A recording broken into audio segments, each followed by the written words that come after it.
ఈ రోజు ఇక్కడ హాస్పిటల్లో ఒక యంగ్స్టర్ బహుశా 20-25 ఏళ్ళు ఉంటాయేమో తన పిల్లాడికి.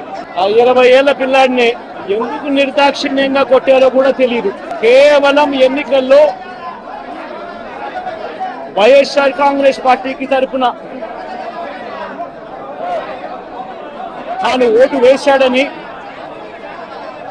వైఎస్ఆర్ కాంగ్రెస్ పార్టీకి సంబంధించిన కుటుంబానికి చెందిన వ్యక్తిని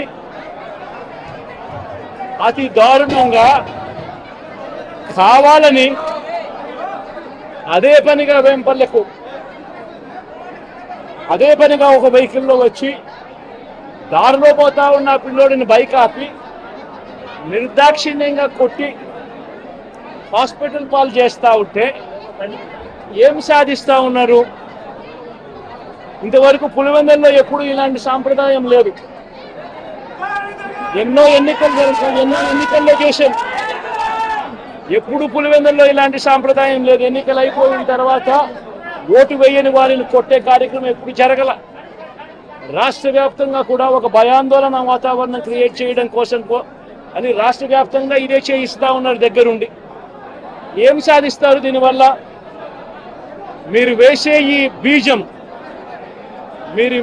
ఈ బీజం చేసే ఈ చెడు సాంప్రదాయం రేపొద్దున మళ్ళీ తెలుగుదేశం పార్టీ కార్యకర్తలకి చుట్టుకుంటుంది. చంద్రబాబు నాయుడు అనుకుంటా ఉన్నాడు తానేదో ఈ మాదిరిగా చేసి భయాందోళన క్రియేట్ చేసి వైఎస్ఆర్ కాంగ్రెస్ పార్టీకి ఓటు వేసిన వాళ్ళని కొట్టడం వల్ల ఒక తెలియని ఆనందం తనలో ఏదో పొందాలని చెప్పి అనుకుంటా ఉన్నాడు. రాష్ట్ర వ్యాప్తంగా ఒక భయాన్ని క్రియేట్ చేయాలని ప్రయత్నం చేస్తూ ఉన్నాడు. కానీ నేను చంద్రబాబు నాయుడు గారికి మరొక్కసారి కూడా చెప్తా ఉన్నా, ఒక చెడు సాంప్రదాయానికి నాంది పలుకుతా ఉన్నారు. దయచేసి ఆపండి. ఆపకపోతే మాత్రం ఎల్లకాలం మీరే అధికారంలో ఉండరు. అధికారం మారిన రోజున ప్రజలు చంద్రబాబు నాయుడు గారు చేస్తూ ఉన్న ఈ అన్యాయాలను చూసి శిశుపాలని పాపాలు పండినట్టుగా ఆ పాపాలు చాలా వేగంగా పండుతూ ఉన్నాయి. అధికారం మారిన రోజున తాను చేస్తూ ఉన్న ఈ చెడు సాంప్రదాయం తనకే చుట్టుకుంటుంది. ఈరోజు దెబ్బలు తగిలినా దెబ్బలు తిన్నా ప్రతి ఒక్కరూ కూడా రేపొద్దున ఇదే మళ్ళీ అటువైపున చేసేదానికి మీరంతటి మీరే బీజం వేస్తూ ఉన్నారు.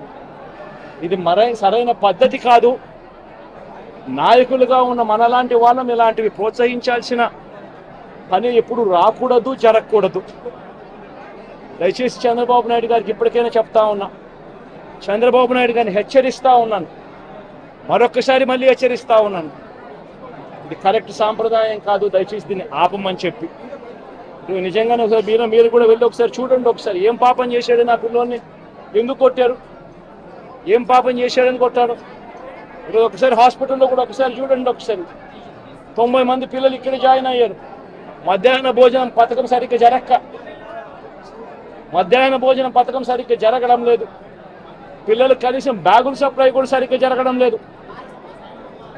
ఇచ్చేటోడు ఎవడు ఇవ్వడం లేదు సరిగ్గా ఏది వ్యవస్థ అనేది ఏది సరిగ్గా జరగడం లేదు. వ్యవస్థను గాడిలో పెట్టండి. మీరు ప్రజలు మిమ్మల్ని ఏదైతే ఓటు వేశారో ఒక కారణం చేత మీరు ప్రజలు 10% మంది ఓట్లు, మాకు రావాల్సిన 10% మంది ఓట్లు మీకు వైపు డ్రిఫ్ట్ అయ్యాయి అని అంటే కేవలం మీరు చేసిన మోసపూరిత వాగ్దానాల వల్ల డ్రిఫ్ట్ అయ్యాయి. ప్రజలు మీ దగ్గర నుంచి ఎక్స్పెక్ట్ చేస్తూ ఉన్నారు. రైతులు అల్లాడిపోతూ ఉన్నారు, రైతు భరోసా అందక.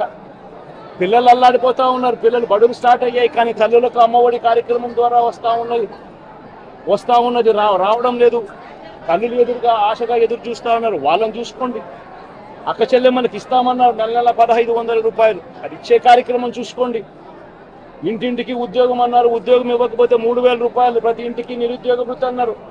ఆ పిల్లలందరూ ఎదురు చూస్తూ ఉన్నారు, మీరు ఎప్పుడెప్పుడు ఇస్తారు 3000 రూపాయలు నిరుద్యోగ వృత్తి అని, అది చూసుకోండి.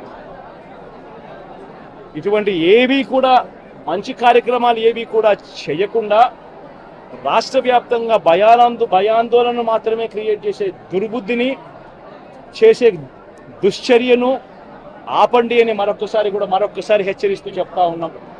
శిశుపాలుని పాపాలు పండినట్టుగా వేగంగా జరుగుతూ ఉన్నాయి. తన పాపాలు పండడం అన్నది కూడా తను మర్చిపోతున్న సందర్భంగా మరొకసారి చెప్తా ఉన్నా.